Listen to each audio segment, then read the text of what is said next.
Hello student, welcome to software engineering channel. क्या हाल चाल है आप लोगों का।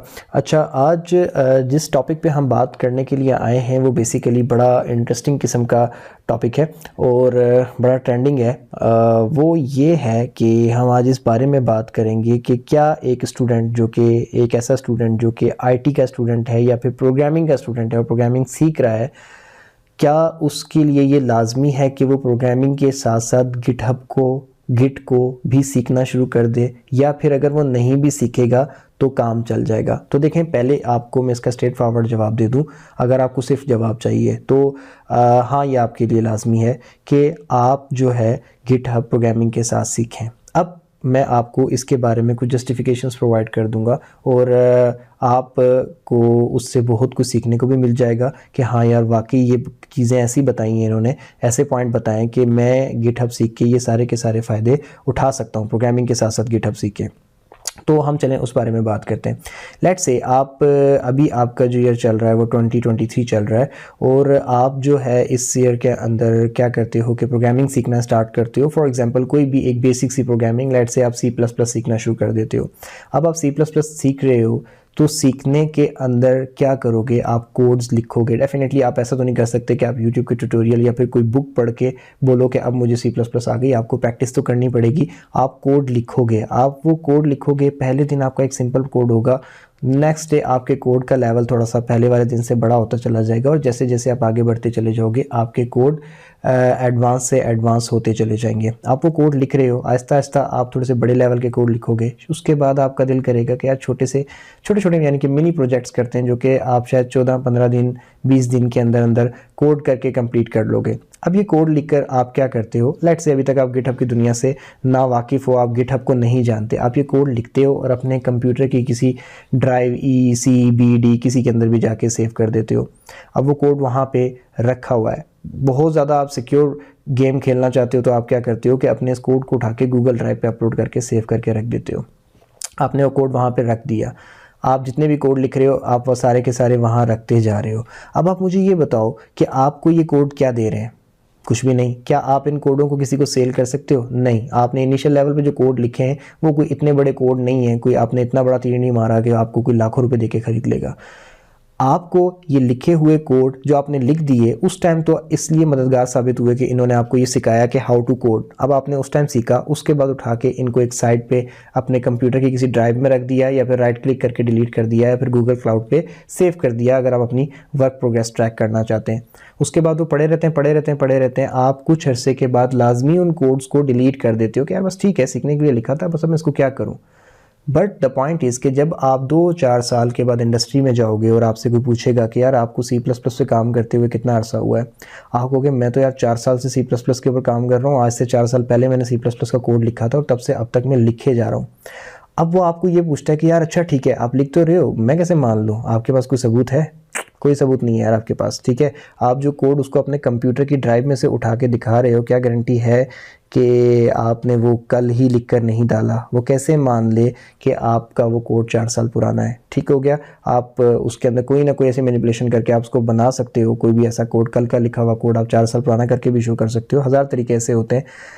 आप अगर इस कोड को जब आप लिखा था, जब आपने उस वक्त अगर आपको गिटहब आता होता तो आपने वहाँ पे एक रिपोजिटरी बनाकर C++ लर्निंग रिपोजिटरी बना लेते और उसकी डिस्क्रिप्शन में लिख देते कि मैं अपना C++ सीखने का करियर एक C++ को सीखना स्टार्ट कर रहा हूँ। करियर तो खैर नहीं, सीखना स्टार्ट कर रहा हूँ और उसको इसका जितना भी मेरा जो सीखने का जर्नी होगा उसको मैं यहाँ पे उसके जितने जितने कोड लिखूँगा मैं यहाँ पे डालूँगा। उसको रेपो को पब्लिक कर देते रिपॉजिटरी को और उसके बाद वहाँ पे आप सारा कोड रखते रहते, डे फर्स्ट से ऑनवर्ड रखते रहते और अब 4 साल के बाद उस कोड आपके सेफ हैं। वो 4 साल या 10 साल बाद भी वो कोड वहाँ पे आपके पड़े हुए होंगे।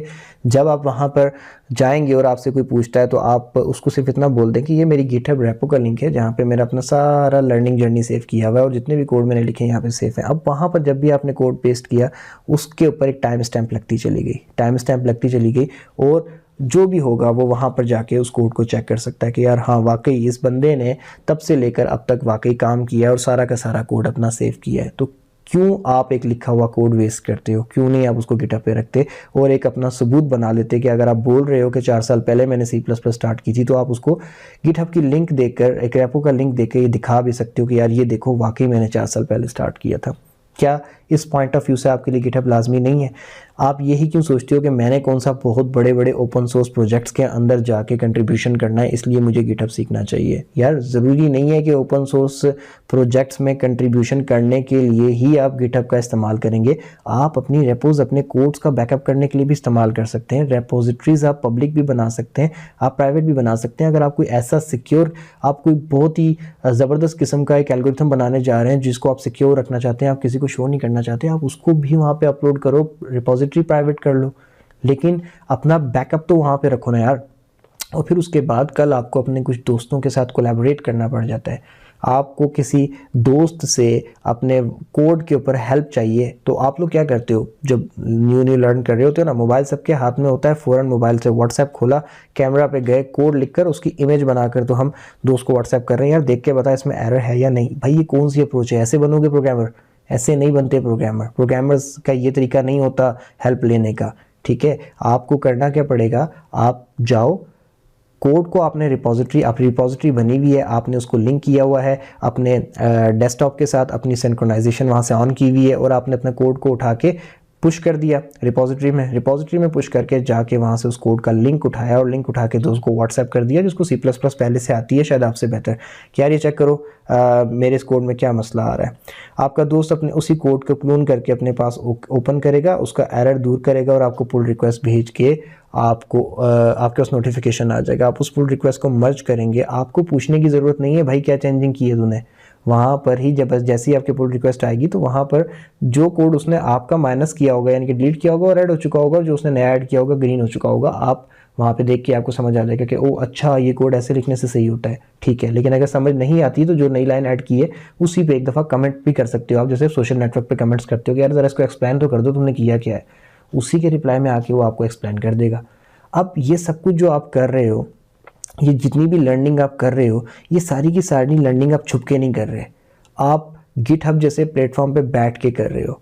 तो कल अगर आपको कोई जॉब देने आता भी है और आपकी प्रोफाइल वो विज़िट करता भी है तो वो आंखें बंद करके आप पे एतबार कर लेगा कि यार ये बंदा 4 साल पहले 5 साल पहले इस तरीके से बैठ के डिस्कशंस कर रहा था, इस तरीके से पुल रिक्वेस्ट एक्सेप्ट कर रहा था, इस तरीके से इश्यूज़ बना रहा था, इस तरीके से लोगों से हेल्प ले रहा था।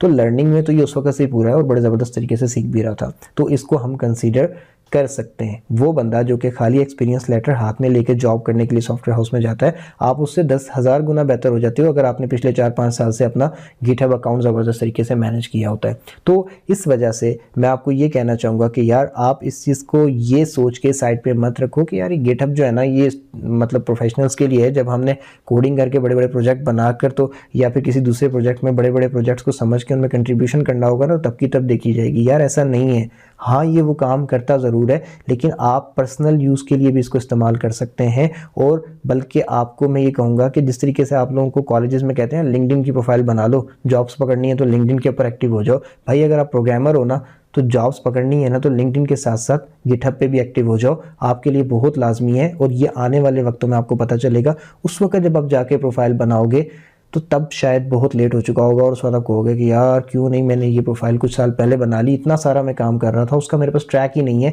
मेरे पास कोई रिकॉर्ड ही नहीं है। अगर उस वक्त से मैं प्रोफाइल बना के चल रहा होता तो मेरे पास बहुत सारे काम का रिकॉर्ड होता और आज मैं उसको प्रेजेंट कर सकता था, शोकेस कर सकता था। और डेफिनेटली आपका काम जितना भी बड़ा है, बेशक आप एक प्रोग्रामिंग लैंग्वेज में C# में, जावा में, C++ में हेलो वर्ल्ड का ही प्रोग्राम क्यों नहीं लिख रहे, आप उसको वहाँ पर जाके अपनी रिपोजिटरी में सेव करो यार।